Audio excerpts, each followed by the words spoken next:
Good morning, good afternoon, whatever it is, wherever you are. It's me again, Jen. Hello! And it is another lovely spooky season week. It is our last week of spooky season as we ramble our way towards Halloween and the highest of high spooky days.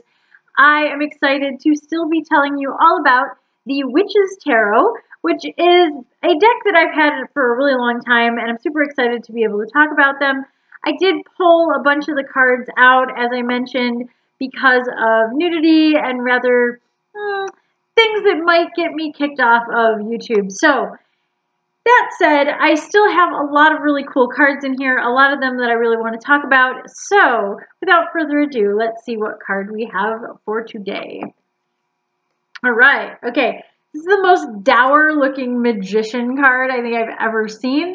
But it does stay true to the traditional Rider-Waite Major Arcana, which is the Magician is card number 1. Not really though, because we all know the Fool is card 0, which is also the first and last card in the cycle of the Major Arcana. So the Magician card in this deck does have all 4 of the elements and all 4 of the suits represented.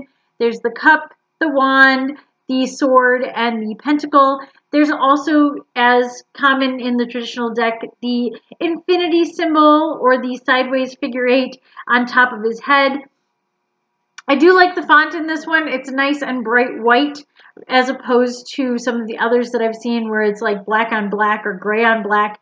Doesn't make any sense to me. This is very easy to see. If you are looking for a magician card that sticks true to the traditions and things like that, yes, this fills all of those things. He's got his hands as above, so below, and there is the moon in the background, which is a little bit interesting, or at least I think it's the moon. I'm going to go with it's the moon because the sky's kind of dark. This is interesting to me because most magician cards actually are representative of daylight and daytime hours.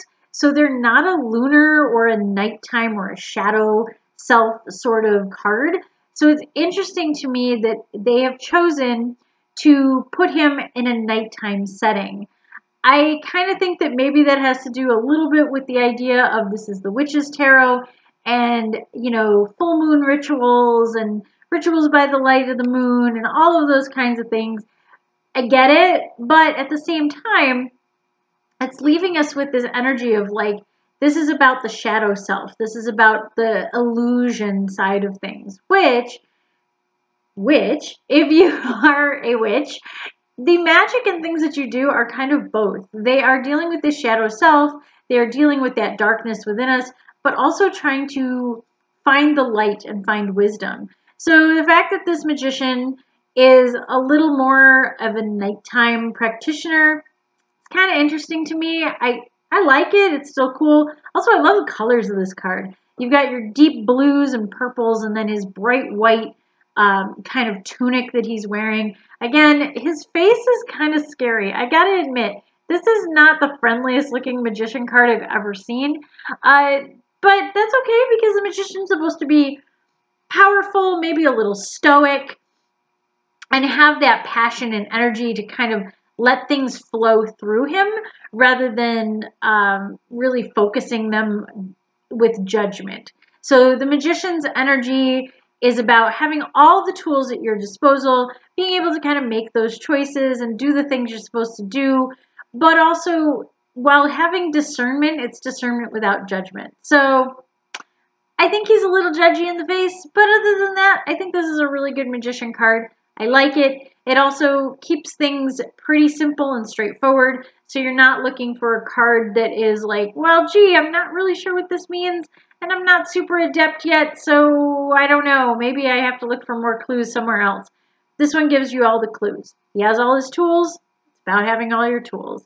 So, that is the magician card. His face really freaks me out. Anyway, that is the magician card, and that is the Witch's Tarot, and it is our last week of spooky season, but I'm super excited to show you all kinds of cards this week. So, I will see you again soon.